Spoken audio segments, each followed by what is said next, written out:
Ito na ang ano, ito na yung artista van, oh, Mercedes-Benz, oh. Grabe. Dapat nagbalikan ng mga Mercedes. Nagdatingan eh. Oo.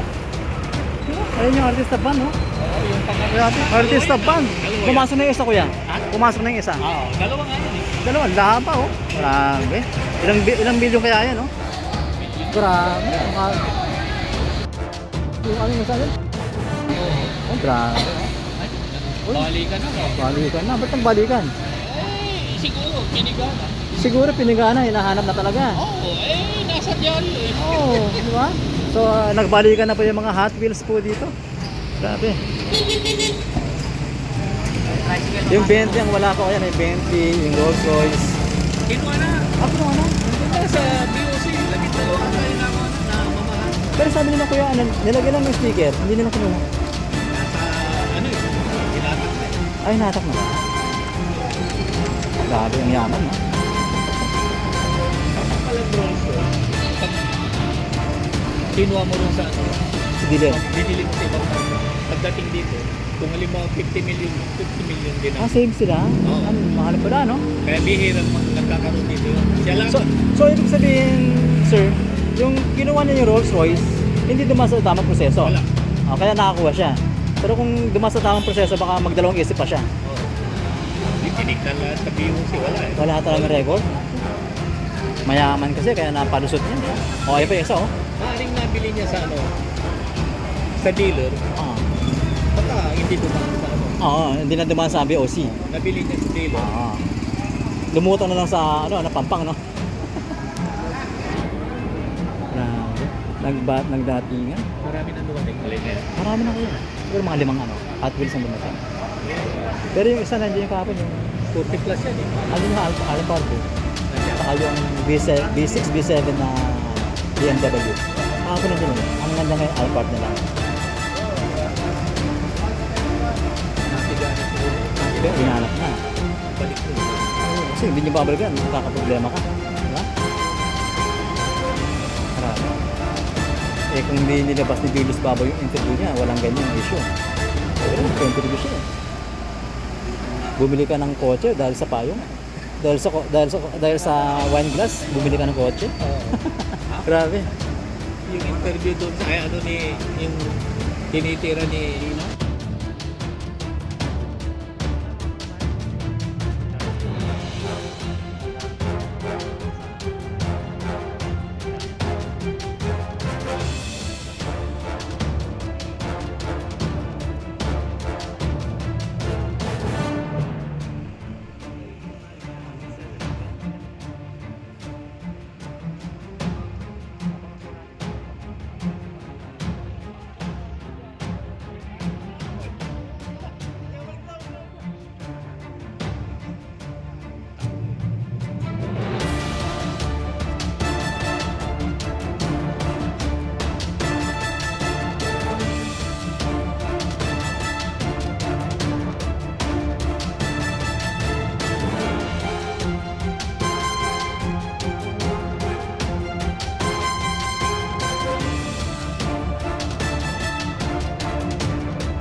Dapat nga po meron po tayong sariling engineer.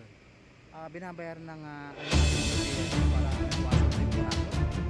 Para kapag nagkaroon po ng mabilis natin, hindi lang po din natin. Hindi yung nakapag tayo sa labas. So, tendency kasi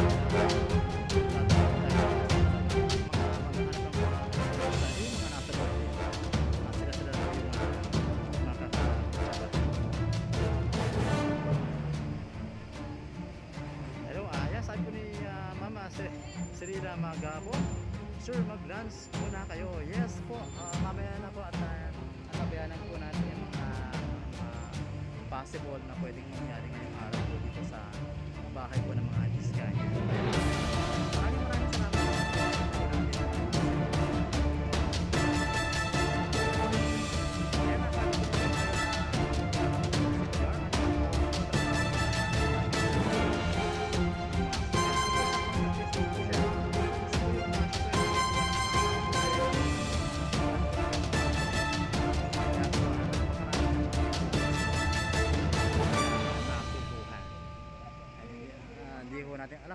ghost project lang yun o nasa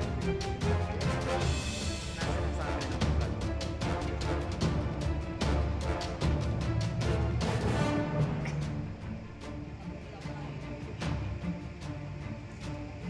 so di natin masisisi si Diskaya kasi mga buhaya ang sa DPWH. Yes nga po may malaking buhaya doon na ano na po yan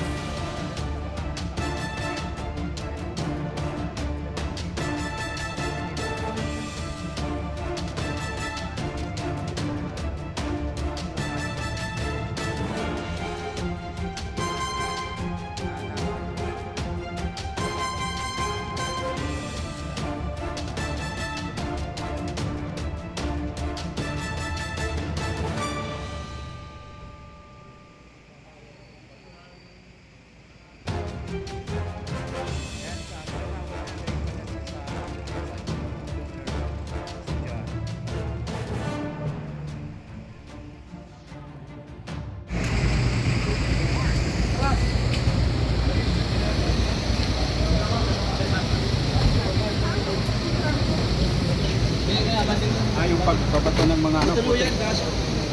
Ano mo na si isa man, ay nasa inyo pa ba? Naka-live pa ba? Kung dediretso na siya doon o dito muna siya pupunta. Pa-interview muna siya. Ano mo para sa tayo dediretso? File pala daw ng ano. Nakasuhan yung ng babato ng ano. ano ba to? Buti hindi ano pupo yung binat. Para doon na tayo diretso kung doon siya pupunta. Brad, hindi natin kailangan pumunta doon. Dali na ka, Tony. Dito. Robert. Dito ka. Taas mo lang ang tripod mo. Hindi kami mag-umpisa pa. Salamat guys, salamat. So, dito po yung pangalan po ng compliance officer namin, pakitakpan lang po for security. Okay po? Maraming po salamat. So, start na po tayo. Dito pa. Magandang hapon mga kaibigan sa media, no? Magbibigay po ako ng statement tungkol po sa 28 luxury cars na nababalita na pag-aari ng spouses Diskaya. Yun din po yung tulad po dun sa sabi ng ating Pansara na 28 po. Unahin po yung 12 na luxury cars na subject po ng search warrant na inisip po ng Manila Court Executive Judge. Okay? Yung 12 po, fully accounted na po yun. Na naselyuhan na po ng Bureau of Customs yung nakarang araw po. So, nandyan po yung 12. Okay? Ito po yung nagpapatunay na yung 12 po nasa sakyan ay nandyan po yung subject po ng search warrant. Okay? Nandyan po. Okay. Custody ng customs. Okay? So, nandyan na po. Sinelyuhan na rin po ng customs.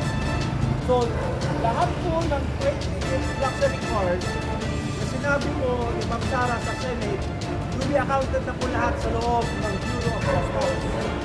Nandiyan po sa garahe lahat.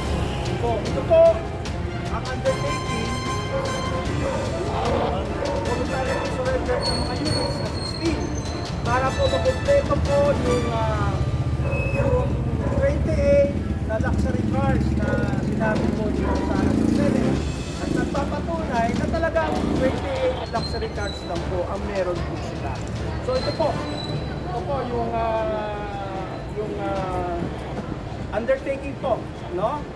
So sana po matanggal na at matapos na ang issue niyan regarding sa luxury cars kasi ito pong 28 luxury cars, nakarehistro po lahat ito sa LTO. Lahat po merong respective car plates. So hindi po magkakaroon ng plaka yan kung hindi po nakarehistro sa LTO po. May katanungan po kayo? Sir. Yes. Sir, ano na po yung status ng nabing dalawa niya sasakyan na naging subject sa search warrant? Kagaya po ng sinabi ko, nandun na po sa loob. Nandun na po. Liliwanagin ko po yung unang 12 luxury cars na subject po ng search warrant. Ang may jurisdiction po doon, hindi po Bureau of Customs. Okay? Kasi po, korte po ang nag-issue po doon. So ang tinatawag po natin doon, under custodia legis po, yung 12 luxury cars. Kasi may search warrant pong inisyu ang korte. Pero under the control and supervision ng Bureau of Customs, kasi sila po yung humingi ng search warrant. Yung 16 po, under the direct control po kayo ng Customs. Okay? Nandyan po sa loob. So may pagkakaiba po yun ha. Yung 12 under the court's jurisdiction based on search warrant. Yung 16 po, voluntaryo po namin sinurrender sa customs officer. Nandyan po sa garahe. Malinis po lahat. So sana po matapos na yung issue ng luxury cars na yan. Para wala, kagaya po ng parati kong sinasabi sa inyo, wala pong tinatago ang spouses discount. Silver something.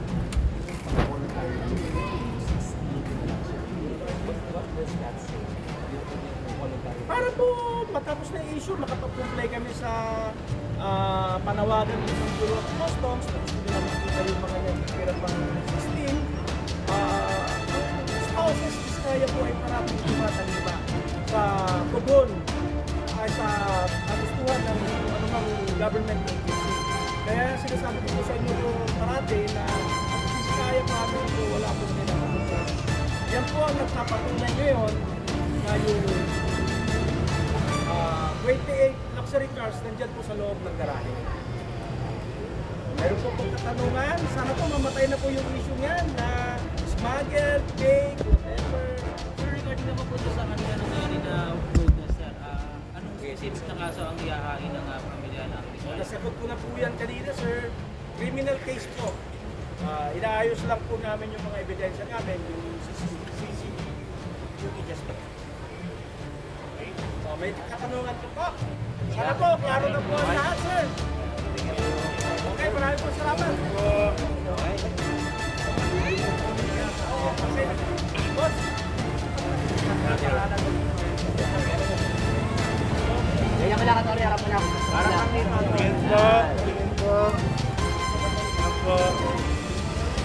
Sir, cellphone mo nga po.